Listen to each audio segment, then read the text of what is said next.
এগুলো হচ্ছে লাল মূলা, যে আমাদের বাংলাদেশি লম্বা যে মূলাগুলোর মতো সেম 50। তো এখানে এগুলো হচ্ছে খাস পাতা, ওনারা মার্কেটে সেল দেওয়ার জন্য যে রেডি করতেছে আর কি।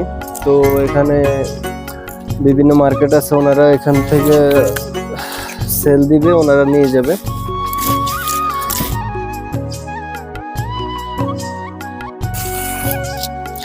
সালাম আলাইকুম ভাই। ওয়ালাইকুম আসসালাম। কি অবস্থা, ভালো আছেন? আলহামদুলিল্লাহ। তো কি করতেছেন, কাজ করতেছেন? এই তো ভাই কাজ করতেছি। এখানে মাজরা, এটা কি খাস পাতা? হ্যাঁ, এটা খাস পাতাটা এখন বড় হয়ে গেছে, খাওয়ার উপযুক্ত হয়ে গেছে নাকি? হ্যাঁ, খাওয়ার উপযুক্ত হয়ে গেছে। এটা মার্কেটে যাইবো। মার্কেটে সেল দিয়ে দিবেন? হ্যাঁ, সেল ইতিমধ্যে, দিয়ে দিব হ্যাঁ? দু একদিনের ভিত্তিতে।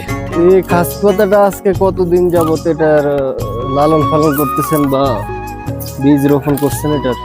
এটা 1 মাস। 1 মাস হয়ে গেছে। হ্যাঁ, 1 মাস। ভাই এই মাজরাটা আজকে আপনি কতদিন যাবত মানে চালাইতেছেন আপনার মাধ্যমে? এই 1 বছর। 1 বছর হয়ে গেছে। তো এটা এরিয়াটা কত বড় হবে? এই বাংলাদেশি ধরেন একখানি সম্পত্তি আছে। এখানে একখানি নিয়ে আপনি মাজরা করতেছেন, শাকসবজি চাষ করতেছেন। হ্যাঁ। তো এখানে কি কি সবজি চাষ করেন আপনি আপনার এই মাজরায়? এই জায়গায় সৈদিয়ান অনেক কিছুই আছে, খাস আছে, জিজির আছে, মূলা আছে, বাসাল আছে, তারপর আপনার হাবাগ আছে, নানা আছে।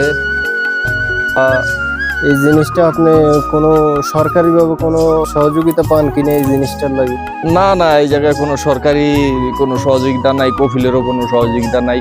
কফিলের থেকে যেরকম আমরা এই জমিটা ভাড়া নিয়েছি, ভাড়া নিয়ে চালাইতাছি। আচ্ছা, কফিলে মাসে মাসে ভাড়া নাই, ফায়দা নাই এই পর্যন্ত। লস পুরোটাই আপনি পুরো লাভ লস আমাদের, আপনি বহন করতে আপনাকে। হুম। আচ্ছা, তো এখান থেকে আপনি যত এখানে লোক চালাইতেছেন বা আপনার কর্মচারী আছে, ঠিক আছে, তো ওদের কেমন সুযোগ সুবিধা বা ওদের বেতন টেতন কেমন? সুযোগ সুবিধা বলতে ধরেন 3 জন পার্টনার আছে, 3 জন পার্টনারের 1800 রিয়াল করে বেতন আছে।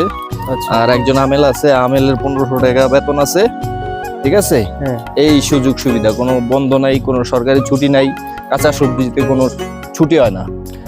আচ্ছা আচ্ছা, তো প্রত্যেকদিন শুক্রবারে ছুটি থাকে কিনা? শুক্রবারও ছুটি নেই, না না, হয়। হ্যাঁ, শুক্রবারে কোনো ছুটি নেই। এই মাজরায় আপনি আছেন অনেক কষ্ট করে, এই মাজরা চালাইতেছেন, দেশের মায়া ত্যাগ করে এখানে প্রবাসে পড়ে রয়েছেন। তো দেশের জন্য আপনার কি মায়া হয় না? ছুটিতে গেছেন? না, ছুটিতে এখনো যাই নাই। দেশে তো অবশ্যই যাইতে মন চায়, দেশের জন্য অবশ্যই মায়া হয়, কিন্তু সর্বশেষ মায়া হইলে কি করার আছে বলেন? পরিবার পরিজন ছেড়ে আছেন এখানে? আছি, খুব কষ্টে আছি। প্রবাস মানেই কষ্ট, প্রবাস মানে যন্ত্রণা। যন্ত্রণা, এটাই ভাই। আপনার মূল্যবান কিছু সময় আমাদের সাথে ব্যয় করছেন, আপনাকে অনেক ধন্যবাদ। চলে যাবে এখান থেকে, ওকে, আল্লাহ হাফেজ।